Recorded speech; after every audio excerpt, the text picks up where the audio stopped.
Assalamualaikum warahmatullahi wabarakatuh.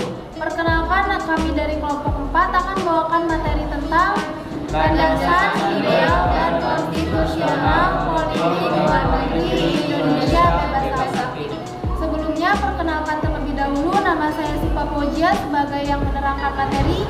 Perkenalkan, nama saya Dina sebagai penjawab pertanyaan. Perkenalkan, nama saya Muhammad Rizky Rumana menjadi penerang. Perkenalkan, nama saya Ridho Hermawan sebagai penanya. Perkenalkan, nama saya Yusuf Hasan Muhammad sebagai penanya. Oke, jadi kan kemarin Ibu udah kasih materi mengenai landasan ideal dan konstitusional politik luar negeri Indonesia bebas aktif. Di sini saya sudah merangkum dari buku sejarah Indonesia, ada 3 poin yang saya dapat, yaitu yang pertama, politik luar negeri suatu negara lahir ketika negara tersebut sudah dinyatakan sebagai negara yang merdeka. Lalu poin kedua yaitu landasan ideal. Dalam pelaksanaan politik luar negeri Indonesia adalah Pancasila yang merupakan dasar negara. Nilai-nilai yang terkandung dalam Pancasila dijadikan sebagai pedoman dan pijakan dalam melaksanakan politik luar negeri Indonesia. Dari sumber lain, saya mendapatkan bahwa Muhammad Hatta juga menyebut sebagai salah satu faktor yang membentuk politik luar negeri Indonesia.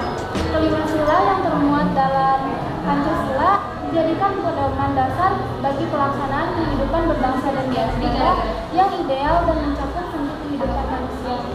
Lebih lanjut, Muhammad Hatta lebih lanjut mengatakan bahwa Pancasila merupakan salah satu faktor objektif yang berpengaruh atas politik luar negeri Indonesia.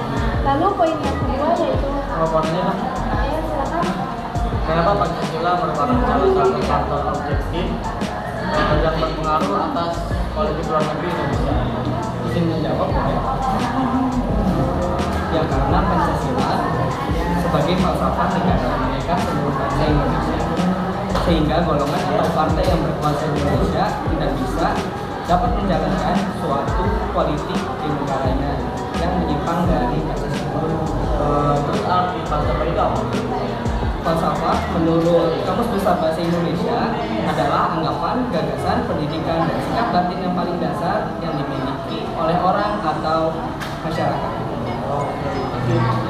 Selanjutnya, jadi poin yang kedua yaitu landasan konstitusional dalam pelaksanaan politik luar negeri Indonesia, yaitu Undang-Undang Dasar 1945. Seperti pada alinea pertama, yaitu bahwa sesungguhnya kemerdekaan itu ialah hak segala bangsa, dan oleh sebab itu maka penjajahan di atas ini harus dihapuskan karena tidak sesuai dengan pri kemanusiaan dan keadilan.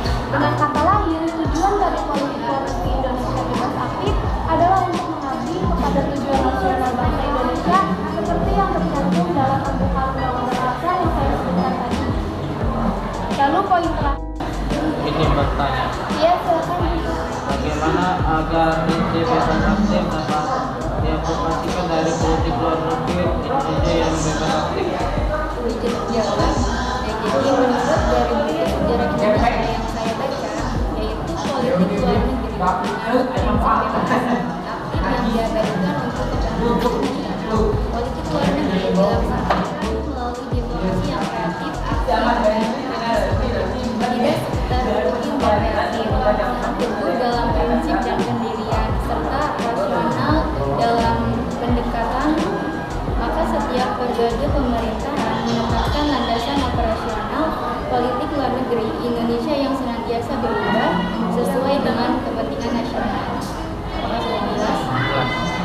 Ya, jika tidak ada pertanyaan lagi, saya lanjut kepada poin yang terakhir, yaitu pasca Orde Baru atau dikenal dengan periode reformasi yang dimulai pada pemerintahan B.J. Habibie sampai dengan pemerintahan Susilo Bambang Yudhoyono pada tanggal 19 Oktober 1997, yang kemudian dapat menjadi puncak integrasi negara kesatuan Republik Indonesia dan negara Indonesia.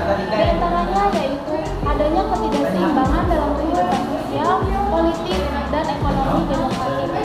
Terus lalu apa sasaran yang sudah dicapai dalam politik dan hubungan luar negeri Indonesia? Ada beberapa sasaran yang sudah dicapai. Menurut yang saya baca yaitu yang pertama, menegaskan kembali pelaksanaan politik luar negeri menuju pencapaian tujuan nasional. Jadi yang pertama dalam perjanjian internasional dan peningkatan kerjasama untuk kepentingan rakyat Indonesia.